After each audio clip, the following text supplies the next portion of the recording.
il Future SP500 con il nostro metodo prezzo, volumi e tempo e i nostri indicatori proprietari.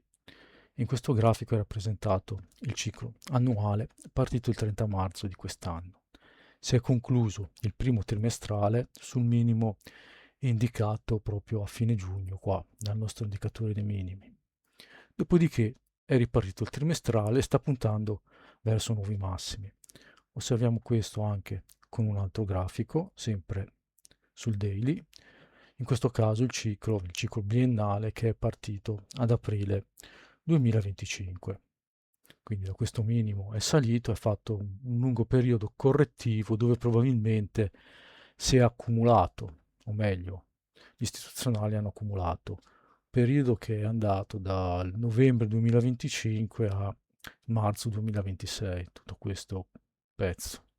Dopodiché è ripartito un nuovo ciclo annuale che sta toccando la barra superiore di questo indicatore e osserviamo anche nella parte bassa che l'indicatore dei minimi verso la fine di marzo ci indicava proprio un minimo con questo rialzo dell'indicatore stesso. Proviamo ad entrare più in dettaglio ed osservare cosa è accaduto proprio sull'ultimo ciclo trimestrale. Il grafico non è questo, ma bensì questo.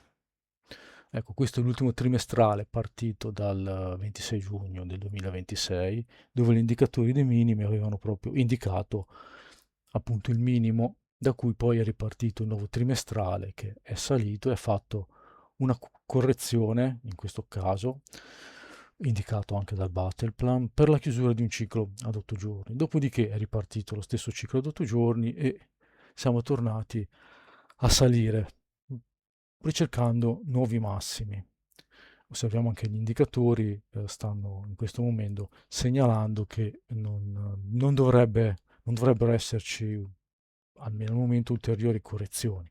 Possiamo anche dettagliare ancora di più il grafico su un ciclo a 16 giorni, in questo caso la partenza ovviamente coincide con il trimestrale il 26 giugno, in questo caso l'indicatore dei minimi è riferito al ciclo dei 16 giorni e appunto ci segnala in questo caso il minimo del 16 giorni, la relativa ripartenza con la chiusura dell'8 giorni, anche in questo caso segnalata perché comunque l'indicatore a 16 giorni è sensibile anche su un 8 giorni e in questo caso ci segnalava la chiusura e la successiva ripartenza del ciclo 8 giorni.